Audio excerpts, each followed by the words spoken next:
2 பங்காற்றிய பெருமக்களின் வரலாற்றுக்காக இலக்கிய பங்காற்றிய எழுதிய அறிஞர்களை நான் குறிப்பிட்டே ஆக வேண்டும். ஏராளமானவர்கள் எழுதியிருக்கிறார்கள். நான் உங்களுக்கு குறைவாக சொல்வதற்காக இந்த 3 பெரியவர்கள் எடுத்துக்கொள்கிறேன். நம்முடைய தொல்லியல் அறிஞர் நடன காசிநாதன், மாணவர்களும் குறிப்பிட்டார்கள். அவர் சென்ற ஆண்டுதான் மறைந்தார். மிகப்பெரிய தொல்லியல் கல்வெட்டு ஆராய்ச்சியாளர். நெய்வேலிக்கு எங்க ஊருக்கு பக்கத்து ஊரை சேர்ந்தவர் தான். தொப்பளிக்குப்பம் என்பது அவருடைய ஊர்.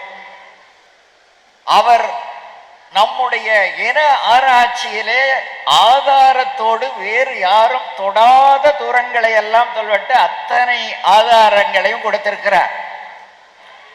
நாமெல்லாம் சோழசேகர பாண்டியர் என்று சொல்லிக் கொண்டிருக்கிற காலத்திற்கு அவர் கடையேழு வள்ளல்கள் கால தொடங்கி இந்த வன்னியருடைய ஆட்சி கொல்லிமலை வல்வில் ஓரியிலிருந்து தருமபுரி தகடூர் அதியமான் தொடங்கி மலையமான் திருமுடிக்காரி ஒய்மாநாடு நல்லியக்கோடன் நன்னன் பல்குன்ற கோட்டம் என்கிற இன்றைய திருவண்ணாமலை சுற்றியுள்ள ஜமுனா மருதூர் மலைப்பகுதியிலே ஆண்ட சிற்றரசுகள், இப்படி சங்க காலத்திலேயே இந்த வன்னிய குடி அவர்கள் கடையேழு வள்ளல்களாக சிற்றரசர்களாக தொடங்கிய வரலாற்றை தொல்லியல் ஆதாரங்களோடு கொடுத்து அதற்கு பின்பு சேர சோழ பாண்டிய பல்லவ பேரரசுகளின் வரலாற்றை எடுத்து சொல்லி இந்த பேரரசுகள் காலப்போக்கில் எப்படி சிற்றரசாக மாறினார்கள், என்னென்ன படையெடுப்புகள் அதற்கு காரணம், இந்த சிற்றரசுகள் மேலும் நலிந்து பாளையக்காரர்களானார்கள், இந்த பாளையக்காரர்கள் மேலும் நலிந்து